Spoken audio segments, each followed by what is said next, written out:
castello di De Haar è uno dei castelli più affascinanti e imponenti dei Paesi Bassi. La sua architettura è un perfetto esempio di stile neogotico con torri alte, merli e ponte levatoio che lo rendono un castello da fiaba. Si trova nei pressi di Utrecht ed è famoso per la sua bellezza, la sua grandezza e la sua storia affascinante. Questo castello, che risale al XIII secolo, è stato ampiamente ristrutturato e trasformato in una residenza sontuosa nel XIX secolo.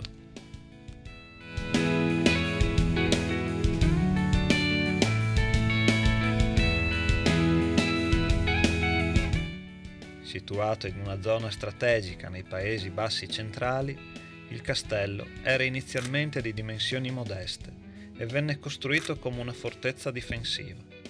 La prima documentazione storica su di esso risale al 1391, quando venne citato come proprietà della famiglia Van Haar, il cui nome deriva dalla zona in cui il castello si trova, che era conosciuta come Haar, un termine che indicava un'area di terra arida e sabbiosa.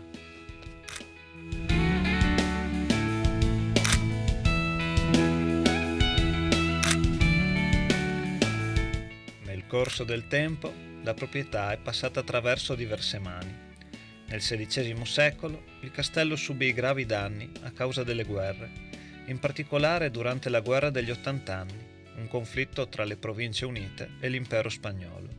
Durante la guerra, il castello fu abbandonato e lasciato in stato di degrado.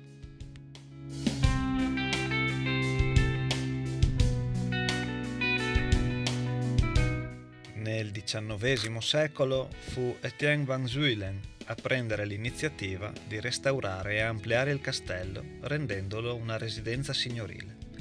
La ristrutturazione fu affidata all'architetto francese Pierre Cupier, noto anche per la progettazione della stazione centrale di Amsterdam.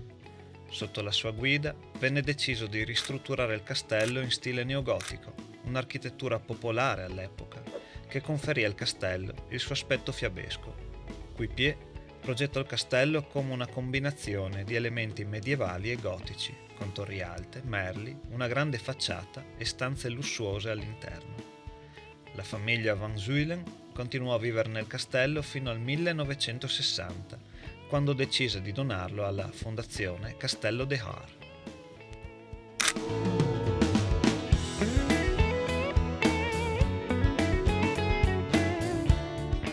Come ogni castello che si rispetti, anche il castello De Haar è circondato da miti e leggende che aggiungono fascino e mistero a questa residenza storica.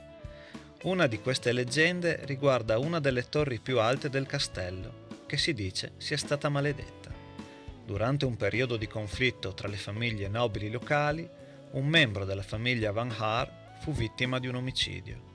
Il suo spirito inquieto sarebbe rimasto intrappolato nella torre e pare che ancora vaghi nei corridoi in cerca di vendetta. Alcuni visitatori hanno riferito di sentire rumori inspiegabili, come passi e sussurri, che sembrano provenire dall'interno delle mura. Se questo video vi è piaciuto, iscrivetevi al canale, mettete mi piace e attivate la campanella per non perdervi i prossimi video. Il castello De Haar è un luogo ricco di storia e fascino. Il suo aspetto fiabesco, le leggende, i miti e le curiosità che lo circondano alimentano ancora oggi l'immaginazione di chi lo visita.